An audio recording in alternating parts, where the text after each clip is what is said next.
Are you ready to dive into the depths of fear?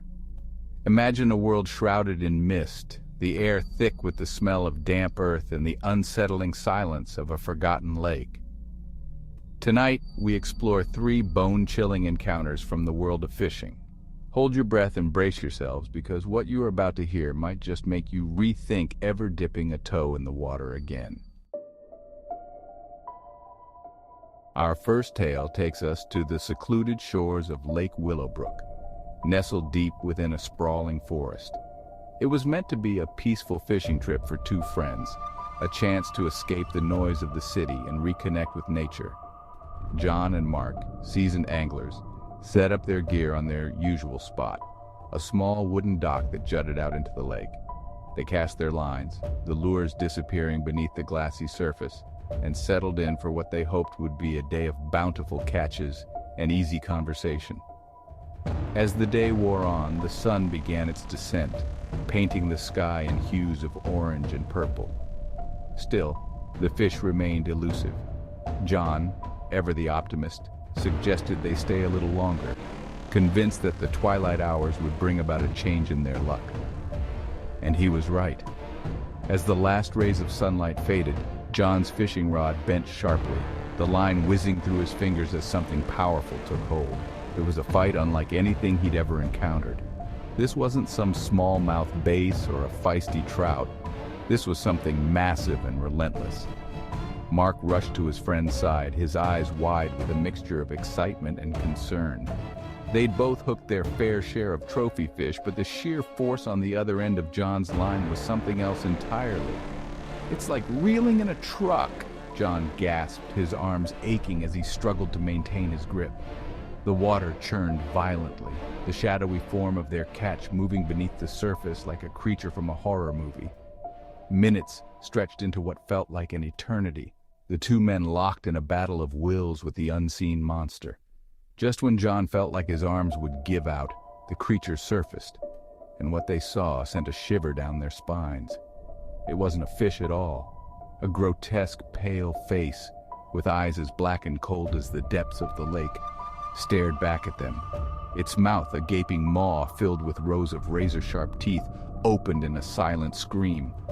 The creature thrashed its head, its cold, slimy skin glistening in the moonlight. John, his hand shaking, fumbled for his knife, managing to cut the line just as the creature let out an ear-splitting shriek. It plunged back into the depths, disappearing beneath the surface as quickly as it had appeared. John and Mark, their hearts pounding in their chests, sat there on the dock, staring at the spot where the creature had vanished. They never went back to Lake Willowbrook, the memory of that night forever etched in their minds. Our next tale takes us deep into the heart of the Appalachian Mountains, where the Whispering River carves its way through dense forests and towering cliffs. Sarah, an adventurous young photographer, found herself captivated by the stories surrounding the Whispering River. She decided to embark on a solo camping trip, hoping to capture the raw beauty of the river and maybe, just maybe, uncover some of its hidden truths. She set up camp on a secluded bank, the sound of rushing water a constant companion. Days were spent exploring the surrounding wilderness, her camera capturing the breathtaking scenery and the abundant wildlife that called this place home. One evening, as the sun began its final descent, casting long shadows across the water, Sarah decided to try her luck at fishing. Casting her line into the swirling current, she settled down on a moss-covered rock, the cool air carrying the scent of pine and damp earth. As darkness enveloped the river, the sounds of the forest seemed to amplify, the rustling leaves taking on an almost sinister quality. Hours passed, but the fish weren't biting. Sarah, lost in thought, barely noticed as a thick fog began to roll in, blanketing the river in an eerie silence. It was then that she heard it, a low, guttural growl emanating from the depths of the river. She dismissed it at first, attributing the sound to her imagination playing tricks on her. But the growling grew louder, closer, sending a shiver down her spine. She slowly reeled in her line, her heart pounding in her chest. The water in front of her began to bubble and churn, as if something large was circling beneath the surface. Her breath caught in her throat as a pair of glowing red eyes broke through the surface, followed by a set of jagged yellow teeth bared in a menacing grin. Terror gripped her as the creature rose from the water, its massive serpentine body covered in glistening scales. It towered over her, its eyes burning into hers with a cold, predatory hunger. Sarah stumbled back, her foot catching on a root, sending her crashing to the ground. She scrambled to her feet and fled into the darkness, the creature's enraged roars echoing through the trees. Sarah never returned to the Whispering River. Our final tale takes us out to the vast and unforgiving expanse of the open ocean, where a raging storm sets the stage for a terrifying encounter with the unknown. Captain Ben Carter and his first mate, Thomas, found themselves battling for their lives against the fury of Mother Nature.